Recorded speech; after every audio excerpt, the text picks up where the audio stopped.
चाहिए नौकरी की, रोजगार की बात होती है, गाय की। अभी तो एक मुसलमानों का एक बड़ा तबका कह रहा है गाय को राष्ट्रीय पशु घोषित करो। अभी करो भाई, अभी करो। और जितनी बूढ़ी गाय है जो पन्नी चल रही है इधर उधर, सबको ले जाके मोहन भागवत के घर में बोल। उत्तर प्रदेश का बड़ा चिरकुट टाइप का नेता है, राजा महाराजा बना फिरता है। वो कहता है कि संविधान को फाड़ देंगे, जला देंगे, पता नहीं क्या कहता है। जीव पकड़ के टांग लेंगे तो हमारे इस देश के प्यारे संविधान को छूने की भी हिम्मत करेगा।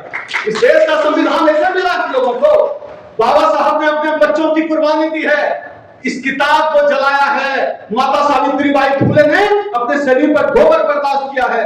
हमारे पुरखों ने खून पसीना बहाया है। भगत सिंह फांसी के सूली पर चढ़ गए। महात्मा गांधी नंगे बदन पूरे देश में जो है आजादी का अलग जगा रहे थे। उस्ताद बिस्मिल्लाह जाने कितने लाखों लोगों ने अपनी कुर्बानियां दी, अपना खून बहाया है, तब यह जो है इस देश का संविधान भी हम लोगों को मिला है। इस देश का संविधान कोई छू नहीं सकता, इस मन से हम बता सकते।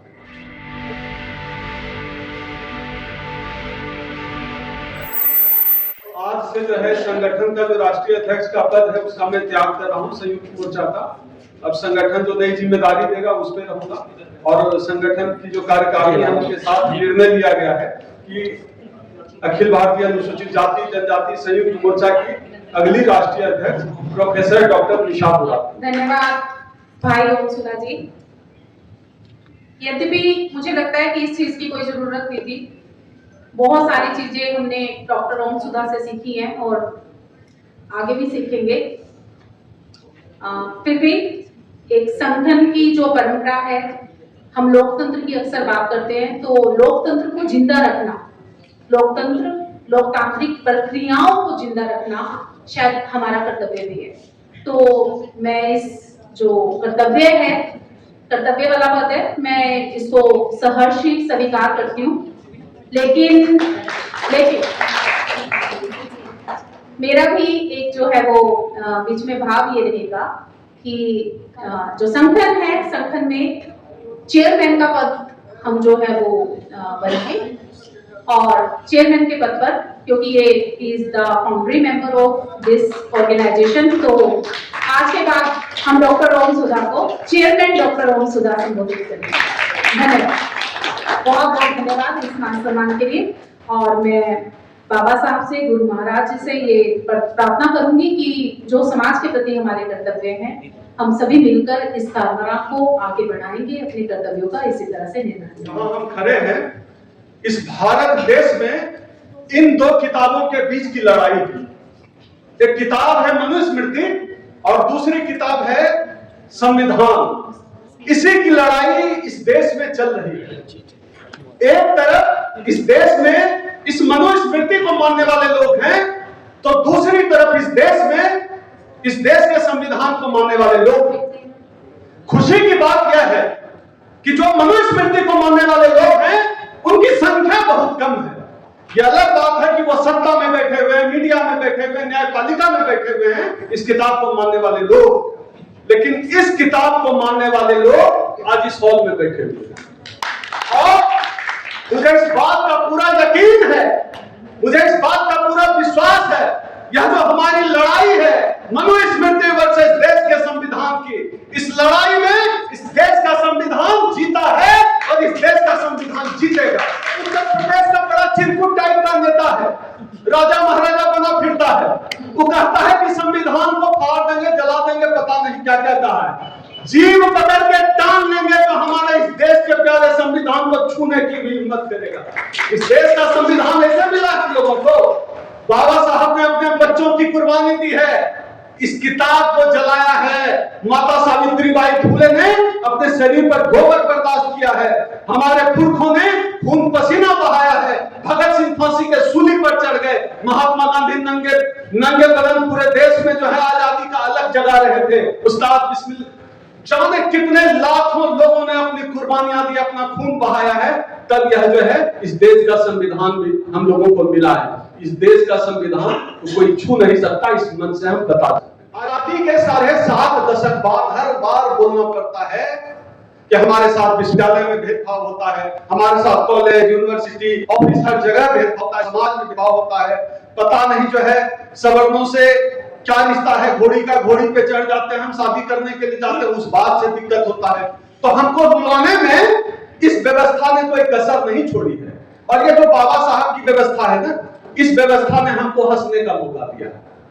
इसलिए आप जो ये हंसती हुई हमारी तस्वीर देख रहे हैं ना, हमारी जो नई राष्ट्रीय अध्यक्ष हैं उनकी भी हंसती हुई तस्वीर है, और हम जो पूर्व राष्ट्रीय अध्यक्ष हो गए हैं हमारी भी हंसती हुई तस्वीर है। यह तस्वीर इस किताब के मानने वालों के जो है कलेजे पर सांप लुटवाता है। आप समझिए, तस्वीर प्रतीक होता है।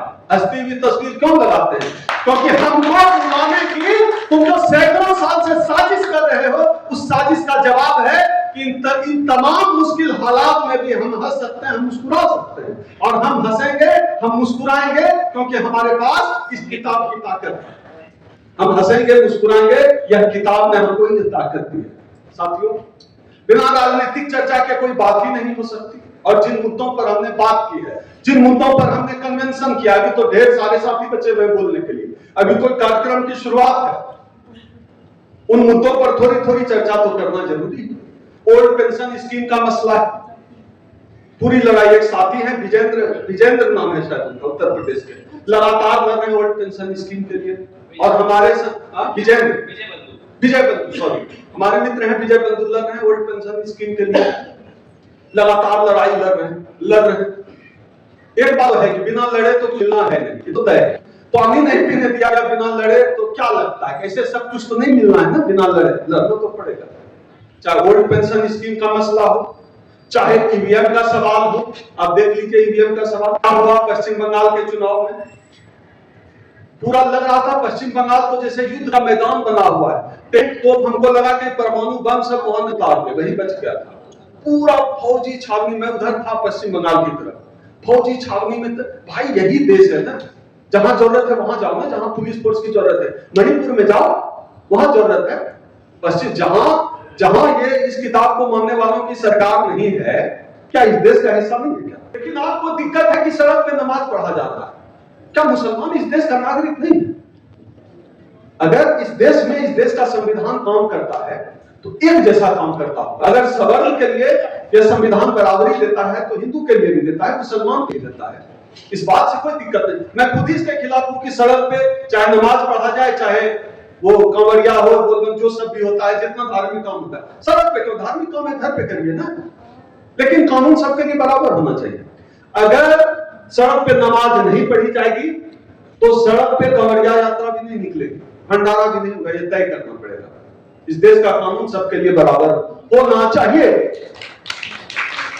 कोई मुसलमान पैदा हो गया गुनाह हो गया, कोई दलित पैदा हो गया घोड़ी पे नहीं चढ़ेगा। ये आपका कानून है, ये इस देश का, इस किताब से चलेगा, किसी के कहने से। और जाने ऐसे कितने लोगों इस देश ने, मैं तो वर्ल्ड हिस्ट्री का स्टूडेंट हूं, जाने कितने ऐसे शासक आए जिन्होंने अपने पागलपन से जाने क्या क्या किया, सब चले गए। सब कहीं राख बने पड़े हैं और कहीं कब्र में दबे पड़े हैं, सब चले गए। ऐसे नहीं, एक समय था जब इस देश में इंदिरा गांधी की सरकार थी, कहा जाता था ना, Indira is India, India is Indira, कहा जाता था। वो दौर भी चला गया। अभी हम लोग देख रहे हैं एक अलग दौर चल रहा है। क्या महज एक अलग दौर चल रहा है। मैंने अभी चॉकलेट का अपने निशा जी आपने जिक्र किया, चॉकलेट जो है उसके बारे में एंकर लोग कैसे कैसे व्याख्या कर रहा है। अब पता नहीं इस मन से बोलना चाहिए कि हम सोच रहे हैं किसी दिन साहब के मल का व्याख्या लोग न करने लगे। इसलिए कहा जा रहा है कि हम दुनिया में 157 नंबर पे हैं मीडिया फ्रीडम, और एक जो है 22-23 साल की लड़की जो है, जो नॉर्वे, जो कि देखिए सब पत्रकारों को नाम याद है। हाँ, तो अब उसका जो है वो कपड़ा खोज के ले आए हैं, बिकनी वाला कपड़ा पोस्ट कर रहे हैं। ये सवाल पूछ दिया है, जो बिकनी पहन सकती है वो क्वेश्चन कैसे कर सकते हैं? मतलब जो पत्रकार बिकनी पहन, दीपक चौरसिया हाफ पैंट पहन के कैमरे पे बैठ के क्वेश्चन साहब से पूछ सकता, आम चूस के खाते हैं, काट के खाते हैं। एक लड़की जो बिकनी पहन के जो है सी भी चाहती है घर, हमारा यह पॉइंट ऑफ व्यू नहीं है, लेकिन वो सवाल नहीं पूछ सकते क्योंकि बिकनी पहन के गलत। एक पत्रकार है, महिला पत्रकार, करिए कि 3-4 साल तक कुछ नहीं पूछा, आज पूछा आप ही बताइए, मेरा जो है वो गोल ब्लैडर में हमको पत्थर है ना गोपाल जी, अब हमको दर्द उठा अभी 2 महीना पहले, अब हम कहें कि डॉक्टर के पास जाए, डॉक्टर के यार तुम के साथ में आज का है दर्द उठा, ये 2 साल पहले का है ना दर्द तुम्हारा उठा था गोल ब्लैडर स्टोन। तो लगभग उसी किस्म की बात है ना कि पत्रकार ने आज सवाल पूछा तो उसको कहा जा रहा है 4 साल कोई ट्वीट नहीं था, आज पूछ रही है ना, सवाल पूछ रही है, यह महत्वपूर्ण नहीं है। क्या सवाल पूछा जा रहा है यह महत्वपूर्ण नहीं है, महत्वपूर्ण यह है कि उसकी बिकनी में कोई तस्वीर है। मानसिक की स्थिति, चूंकि हम लोग मतलब हम भारत के लोग, और जब टीवी पे 8 बजे इतना बड़ा मुंह खोल के देखते हैं और कोई बोल देता है, हम लोग मौन भी लेते हैं, अधिकांश लोग तो मौन लेते हैं ना, मान लेते हैं कि ठीक बोल 4 साल का बोल रहे थे। तो हम लोगों को भी अपना जो है एक बार हर भारतीय को हर 3 महीनों में किसी अच्छे पागल खाने में दिखा देना चाहिए, दिखा देना चाहिए। अच्छा पागल खाना जरूरी है इस देश में, हर 2-3 किलोमीटर पे। जिस तरह गोबर का मुंह, गाय का जो है मूत लोग पी रहे हैं, उसका वीडियो डाल रहे हैं, गोबर शरीर पे लपेट रहा है आदमी, उसका वीडियो फोटो डाला है निशा जी, सबने देखा होगा। इसीलिए हम बोले हर 2 किलोमीटर पे इस देश में पागल खाने की जरूरत है। 2 किलोमीटर ज्यादा हो जाएगा क्या? 1 किलोमीटर पे गोबर लपेट रहा है, गाय का मूत पी रहा है, क्या है भाई? हर 1 किलोमीटर पे पागल खाना तब तो चाहिए ही चाहिए। हमारा जो है मानसिक विकास ठीक से नहीं हो पाया ठीक से विकास। लेकिन एक बात समझ में नहीं आती है, जब हम सवाल ईवीएम पर करते हैं तो ईवीएम से तो पार्टी चुनाव जीत रही है, लेकिन कॉकरोच भी खड़ा हो जा रहा है सोशल मीडिया पर, कॉकरोच भी खड़ा हो जा रहा है। कहां से आ रहा है ये कॉकरोच? कहां से आया है ये कॉकरोच? कहां से आया? ये सारे कॉकरोच है, मेरी छोटी बहन बता रही थी हम सब कॉकरोच हैं। ये कॉकरोच क्यों बन रहे हैं? क्या राजनीतिक विकल्प कम हो गए हैं? ऐसा है क्या? या जो राजनीतिक विकल्प मौजूद है उसकी जो स्थितियां हैं हम उससे बहुत खुश नहीं है, बहुत संतुष्ट नहीं, ऐसा है क्या? कहीं ना कहीं कुछ तो बात है ना कि ऑर्गेनिक जो है उसके 20 मिलियन हो गए फॉलोअर, सब्सक्राइबर, क्यों हो गए? कहां से आ गए इतने कॉकरोच? कहीं इतने कॉकरोच वहां से तो नहीं आए जिनको कहा गया था कि हर साल 2 करोड़ लोगों को रोजगार देंगे। कहीं वही तो ये कॉकरोच नहीं बन गए। कहीं वो कॉकरोच तो नहीं है जो कहा गया था बहुत हुआ किसानों पर मार, अब की बार फलाना ढिमका की सरकार। कहीं वो तो कॉकरोच नहीं बन गए, कहीं वो तो कॉकरोच नहीं बन गए हैं जिनका नीट का जो है आखिरी मौका रहता है एग्जाम देने का और पेपर लीक हो जाता है, वो बच्चे तो कॉकरोच नहीं बन गए। कहीं वो लोग तो कॉकरोच नहीं बन गए हैं जिनका इस देश की न्याय व्यवस्था पर भरोसा नहीं। अभी हमारे वकील साहब हैं सीएल मौर्य, जिन्होंने घटनाएं बताई कि कैसे लोग जो है जाति की वजह से जेलों में बंद है, कोई छुड़ाने वाला नहीं है, पूरी व्यवस्था सी। कहीं वो लोग तो कॉकरोच नहीं बन गए। कौन कॉकरोच बना है? कहां से आया ये 20 करोड़ 20 मिलियन कॉकरोच इस देश में? कहां से आया? लेकिन एक सवाल यह है कि क्या यह जो कॉकरोच है क्या हमारा राजनीतिक विकल्प हो सकता है? क्या बिना नीति, बिना नियत के एक सेंसेशन के सारे एक राजनीतिक विकल्प हो सकते हैं? सवाल पूछा एकदम बचपना के तरह सोशल मीडिया पे कॉकरोच की फोटो डाल, क्या वह हमारा राजनीतिक विकल्प हो सकता है? उसकी नीति क्या है? उसको से होएंगे क्या? ऐसे ही भाव में बह जाए लगता है तो राजनीतिक विकल्प के तौर में नहीं देखता। राजनीतिक नया राजनीतिक हमेशा खड़ा होने की संभावनाएं होती और होनी है। बिहार भी हुआ है, हम होता रहता है, रोज बनती है राजनीति, दल का रोज होते रहना चाहिए। हम तो पार्टी भी बना दी, जमाना ही कॉकरोच गिरगिट खटमल का है। अब देखिए जिनको चलाना चल रहा है तो हम लोग तो क्या बनेगा? कौन सी व्यवस्था है जो कभी गिर गया और कभी कॉकरोच बनाती? मूल सवाल उस व्यवस्था से है। वहां जड़ को पकड़ना पड़ेगा। ये पत्ता हिल रहा है, पत्ते से काम नहीं चलेगा साहब, जड़ पकड़ना पड़ेगा। कौन सी व्यवस्था है कि हम नौकरी कर सकते थे, हमको नौकरी नहीं मिली तो हम कॉकरोच बन गए? वो कौन सी व्यवस्था है? उस व्यवस्था पे सवाल है। दिलचस्प है, बात चाहिए नौकरी की, रोजगार की बात होती है, गाय की। अभी तो एक मुसलमानों का एक बड़ा तबका कह रहा है गाय को राष्ट्रीय पशु घोषित करो। अभी करो भाई, अभी करो। और जितनी बूढ़ी गाय है जो पन्नी चल रही है इधर उधर, सबको ले जाके मोहन भागवत के घर में बांध। भाई माता है, क्यों चलेगी हमारे यहां प्लास्टिक, क्यों चलेगी? समेट के ले जाओ। किसी की मां कहीं भटक रही है या प्लास्टिक, कितना बुरा लगता है। तो आप मां का दर्जा दे रहे हैं तो मां का सम्मान भी देना पड़ेगा। चल रही है प्लास्टिक चबा रही है, हम लोगों ने तो मल का प्लास्टिक चबाते हैं, हम लोग देखते हैं, कूड़ा चबा रही है। समेट के ले जाओ भाई, माता जी हैं। तो हम तो अपील करते हैं, इतने चैनल वाले हमारे साथी है, दर्जनों चैनल वाले साथी हैं, सब आप चलाइए वीडियो, सब ले जाओ, सब जाके आप देखें। ये लोग जो गाय को माता बताते हैं, ये पालते क्या है? क्या पालते हैं अपने घर में? जोर से बोलिए। पालेंगे कुत्ता, पालेंगे कुत्ता। और जिसको माता बोलेंगे उसको प्लास्टिक चरने के लिए छोड़ देंगे। कुत्ता भी पालेंगे देसी ने, देसी के हाँ, कुत्ता भी विदेशी पालेंगे और बताएंगे गाय माता। भाई प्लास्टिक चरने मत छोड़ो, ले जाओ घर, अपने घर बांधो। और आप लोगों में से जिसको दिखे गाय इधर उधर, मुझे बहुत तकलीफ होती है, गाय इधर उधर चढ़ते दिखे, पकड़िए रस्सी उसका ले जाइए सीधा किसी बीजेपी नेता के घर में, मोहन भागवत के यहाँ पहुंचाए। लो माता जी संभालिए, दिखाने जा रहा है कंदी चबाने। माता जी को जो बनाना है बनाइए, किसको, लेकिन उसके नाम पे राजनीति बंद करिए। क्योंकि इस देश में आपने वो स्थिति बना दी है, मुसलमान और दलित को मारने से पाप नहीं लगता। गाय मारना पाप है, दलित को मारो, मुसलमान को मारो। गजेंद्र भाई, गाय मारना पाप नहीं है, दलित मुसलमान को मारो, गाय मारना पाप है, दलित मुसलमान को मारो।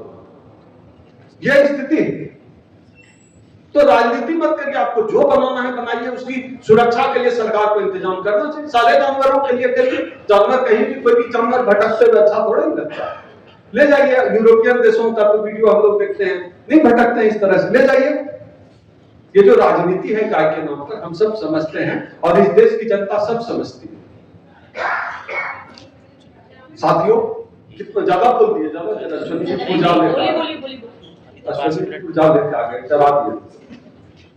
तो साथियों, इस भयावह दौर में अभी उत्तर प्रदेश का भी चुनाव होना है। खैर मेरा तो ईवीएम पर भरोसा है, चाहे कोई चुनाव जीते कोई हारे, कोई फर्क नहीं पड़ता है।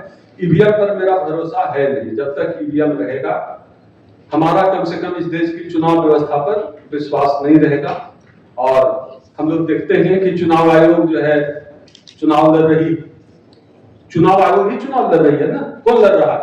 मेरी बहन उधर से अपेक्षा जो है, बहुत अच्छी स्पीकर भी है, उधर से मुंडी डुला रही है। तो चुनाव आयोग चुनाव लड़ रहा है, ईडी चुनाव लड़ रहा है, सीबीआई चुनाव लड़ रहा है, ये सब तो पॉलिटिकल लोग बोल ही रहे हैं। लेकिन आप एक चीज आप लोगों ने गौर किया कि अब इस देश में बोलने वाले लोग बहुत कम रह गए। और हम लोग जैसे संयुक्त मोर्चा संगठन हम लोग सब मिलकर चला रहे हैं, इस तरह आप देखिएगा संगठन भी कम हो गया, संगठन के लोग भी कम हो गए, निराशा भी हुई है लोगों में। ये सब हुआ है, चीजें बहुत तेजी से बदली और बोलने वाले लोग या तो चुप करा दिए गए हैं या अंदर भेज दिए गए। क्या जितेंद्र भाई? और थक गए हैं लोग, लड़ते लड़ते थक गए हैं। क्या होगा? कुछ नहीं होगा। और ज्यादा जो स्मार्ट है वो जो है ब्रैकेट भी बदल दे रहा है, लेफ्ट से राइट में चल गए, राइट से साइड में चल गए, सब सेट है। और जो जहां है, और मेरी पीढ़ी के जो 10-15 स्पीकर हुए अच्छे सोशल मीडिया की वजह से जो वायरल हुए, सब अलग अलग पार्टी में सेट हैं, सब अलग अलग पार्टी में सेट हैं और पार्टी के एजेंडा पे चल रहा है। समाज पीछे, पार्टी आगे, जाति आगे, सबका जो चीज जाति में चल, उसको इसी समाज ने, इसी सोशल मीडिया ने हीरो बनाया। जाति आगे हो गई, समाज पीछे हो गया, राजनीतिक पार्टी आगे हो गई, समाज पीछे आ गया। मेरा इत्तेफाक देखिए, उत्तर प्रदेश के जो शेड्यूल कास्ट के लोग होते हैं, खासतौर पे जाटव समाज के लोग, मायावती जी को लेकर उनका एक अलग किस्म का स्नेह होता है। हमारे दीपक जी बोलते हैं कि सब कुछ अपने जगह पे है, क्या दीपक जी, लेकिन हम बस पाइए। तो एक वो, लेकिन मजा ये है कि हमारे समाज के लोग आदरणीय मायावती जी को गाली दे रहे हैं। भाई गजब है, मन से पढ़ रहे हैं, मन से बोल रहे हैं। आलोचना करिए, हेल्दी आलोचना होनी चाहिए, हम भी करते हैं, लेकिन एकदम बिलो द बेल्ट जाके मायावती जी के खिलाफ बोले, कोई कांसीराम जी के खिलाफ बोलने जा रहा है, और ज्यादा उत्साह में कभी कभी बाबा साहब को भी बोल देता है कोई। कुछ भी बोल सकते हैं ये, विश्लेषण करते हैं। हाँ, मैं पिछले संगठन में, मैं एकदम आज पहली बार अपने संगठन को लेकर बात कर रहा हूं, सुनिएगा। मैं पिछले संगठन में, जिस संगठन में था, जब मैं अलग हुआ तो आप ही में से कोई यूट्यूबर साथी छेड़ देता था, आप अलग क्यों हुए, बताइए कैसे क्या हुआ। मतलब भाई कमाल बात है, संगठन में जुड़े थे, जब तक काम किए, और जिस आदमी से के साथ हमने काम किया उनका 2-3 दशक का इस समाज के लिए महत्वपूर्ण योगदान है। आज भी लड़ाई लड़ रहे हैं, कोई चंद्रशेखर भाई की आलोचना करे, कोई मायावती की आलोचना करे, अपने ही समाज के पीछे पड़े हैं आगे बढ़ने के लिए। अरे दम है, गुर्दा है, बोलिए मोहन भागवत आपका हक छीन रहा है, मोहन भागवत की विचारधारा के लोग आपकी हकबारी कर रहे हैं, अपने ही लोगों को कल्याण करेंगे। अपनी पोजीशन गधा समझता है, समाज के लोग जो जाते हैं ना इन बड़ी पार्टियों में, उसको गधा समझता है, उसका इस्तेमाल करता है, कुछ देता भी नहीं है, ऐसे में चाहता है, कुछ नहीं देता। हम तो सबको देखते हैं, हम तो इस व्यवस्था के बहुत करीब हैं, कुछ नहीं मिलता है, ऐसे ही नचाते हैं अपने ही लोगों के खिलाफ, इसको इसके खिलाफ बुलवाएगा, उसको उसके खिलाफ। इससे बचना चाहिए, ये बहुत बचना चाहिए। सब लोग मेरे साथ के लोग करते रहते हैं, क्या ही बोले, किसको क्या समझाएंगे। मैं इसके सख्त खिलाफ हूं एकदम। मैं व्यक्तिगत, मैं अपने समाज के हर नेता की इज्जत करता हूं। मैं ब्राह्मणों की कहानी सुनाता हूं, बहुत सड़ा हुआ घटिया लिच्चर ब्राह्मण होगा, बहुत सड़ा हुआ घटिया नशेरी गंजेरी लिच्चर घटला, उसके बारे में भी दूसरे ब्राह्मण से पूछ लो, बाप रे मिश्रा जी बहुत विद्वान आदमी, उनके पिताजी तो और प्रखंड विद्वान थे, बहुत थोड़ा संगति नहीं तो बहुत संस्कार देखते हैं, तो गुटखा खा के दांत सड़ गया, ब्राह्मणों का संस्कार ही अलग होता। देखिए चेहरा के साथ चमक रहा है, सूरज की तरह चमक रहा है। एक ब्राह्मण दूसरे ब्राह्मण के बारे में बोला, और हमारा नेता 4 बार 5 बार की मुख्यमंत्री रही मायावती। मायावती कुछ नहीं, मायावती कोई नेता नहीं। उदित राज का कर्मचारियों का 3 दशक का संघर्ष है, कुछ नहीं। अरे चंद्रशेखर भाई लड़ रहे हैं, जेल जारी का कुछ नहीं, अब में ही लगे पड़े हैं। सारे जितने अपने समाज के नेता हैं, रामविलास पासवान जी का सम्मान करता हूँ, रामदास भाले जी का सम्मान करता हूँ, अपने समाज के तमाम नेताओं का मैं सम्मान करता हूँ। इसलिए भाई उधर से सीख लीजिए, उस पाले से। अपने लोगों का हम लोगों को सम्मान करना पड़ेगा। अश्वनी जी बोलेंगे नहीं, लेकिन इनका मुंह देख के लग रहा है अब आप चाहिए।